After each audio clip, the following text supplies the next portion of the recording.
There is a hierarchy to American air power that almost nobody explains correctly. 7 tiers, each one built on the last, each one representing a different philosophy about what war actually costs and what it demands. Most people think they understand this. They don't. They picture fighter jets, maybe a bomber. They're describing 2 levels out of 7. The full picture is different. It's more deliberate, more layered, and far more expensive than anything the public conversation usually acknowledges. Understanding it requires starting at the bottom, not with the glamorous aircraft, with the ones nobody makes movies about. Level 1. Trainer aircraft. The T-6 Texan II. This is where every U.S. military pilot begins. Not in a fighter. Not in a supersonic aircraft of any kind. In a single-engine turboprop that cruises at roughly 316 miles per hour. The Air Force and Navy have operated over 700 of them. That number matters, because every combat pilot the United States produces, every F-22 driver, every B-2 crew member, every helicopter gunship pilot, passed through this aircraft first. The T-6 is not glamorous, it is foundational. It teaches spatial awareness, instrument navigation, emergency procedures. It teaches whether someone can actually fly before the military invests millions more in their training. Wash out here and the path ends. Pass and the next door opens. The next door leads to Level 2, light attack aircraft. The A-29 Super Tucano. This is where theory becomes application. The Super Tucano carries machine guns, rocket pods, and precision-guided bombs. It flies counterinsurgency missions. It operates in environments where a supersonic jet would be tactically useless, burning fuel in seconds, unable to loiter, impossible to sustain from a forward airstrip carved out of jungle. The A-29 does something the expensive jets cannot. It stays, it circles, it watches for hours. Afghan Air Force pilots flew them against Taliban positions. The aircraft costs roughly $10 million per unit. Compare that to what comes next and the number becomes almost philosophical. Light attack is not a stepping stone, it is a doctrine. The doctrine that says not every problem requires maximum force. Level 3 changes everything. 4th generation fighter jets. The F-16 Fighting Falcon. This is the aircraft that defined modern air combat for decades. Over 4,600 built, flown by 25 countries, still being produced, still being upgraded. The F-16 entered service in 1978, and the United States still flies over 1,000 of them today. Think about that. An aircraft designed during the Carter administration remains a frontline combat platform in 2026. Its airframe is that sound. Its avionics have been upgraded so many times the original designers would not recognize the cockpit. The F-16 can hit targets in the air and on the ground. It can deliver nuclear weapons. It costs approximately $64 million per airframe at current production rates. At Level 3, the military is now operating in contest, at airspace. The assumptions have changed. The threats have changed. The price tag has changed. But Level 3 still has limits, speed limits, payload limits, survivability limits against the most sophisticated air defenses in the world. That is what Level 4 addresses. Heavy strike aircraft. The F-15E Strike Eagle. This aircraft carries more weapons than almost anything else with wings. Up to 23,000 pounds of ordnance. 2 crew members.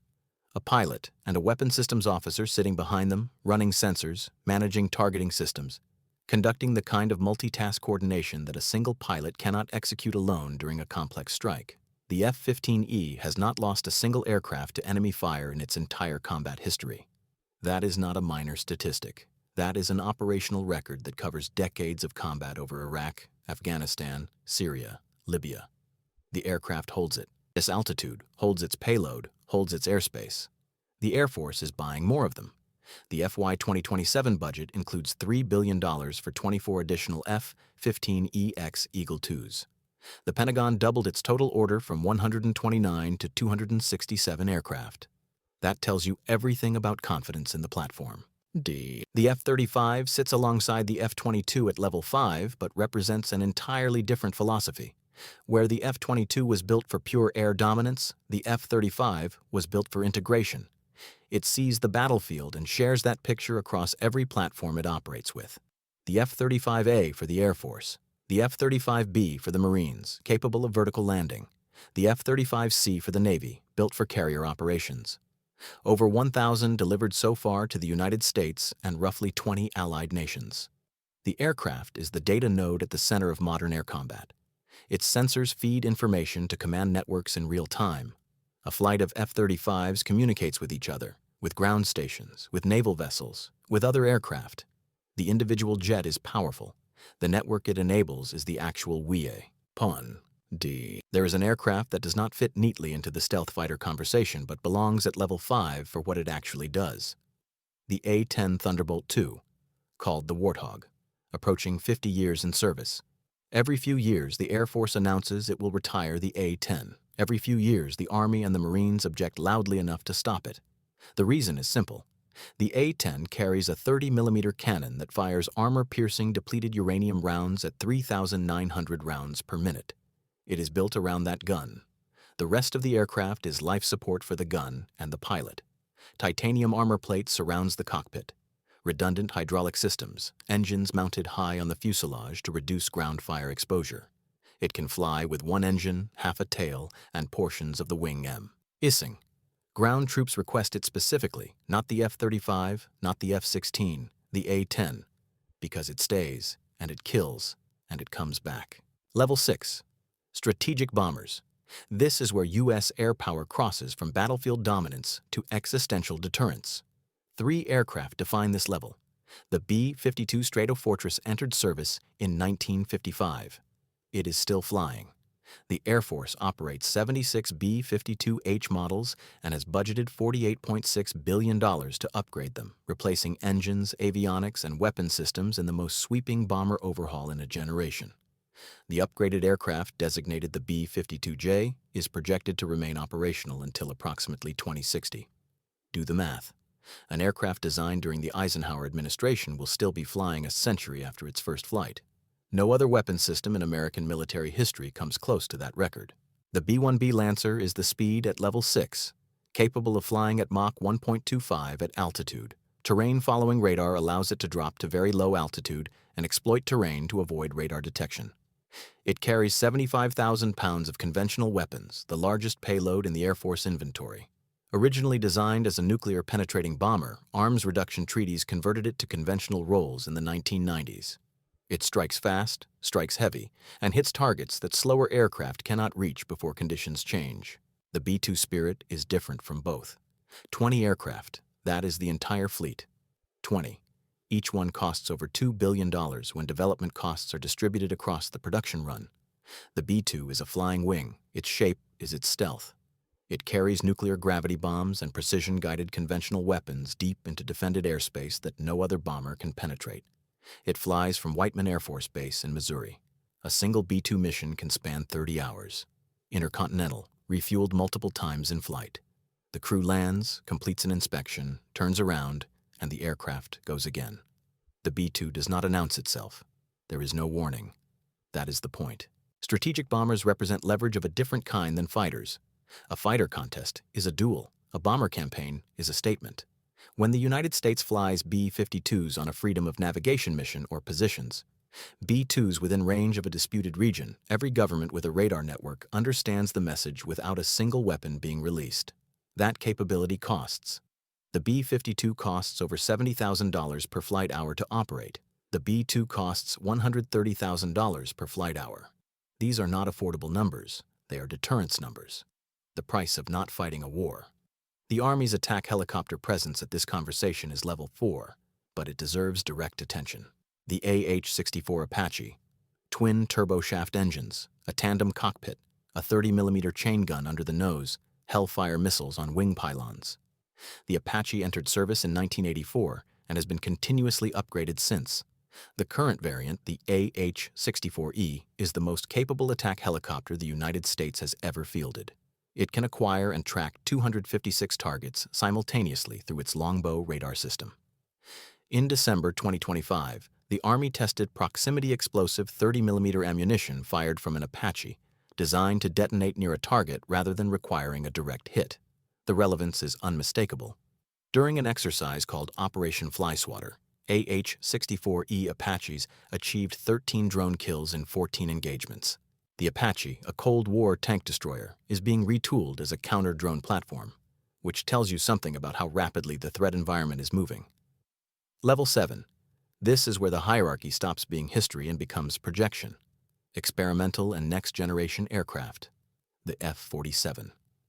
In March 2025, the Trump administration awarded Boeing an $8.5 billion contract for the next-generation air dominance platform, designated the F-47. First flight is projected for 2028. Full operational capability somewhere in the mid-2030s. The F-47 is sixth generation. That designation carries specific meaning.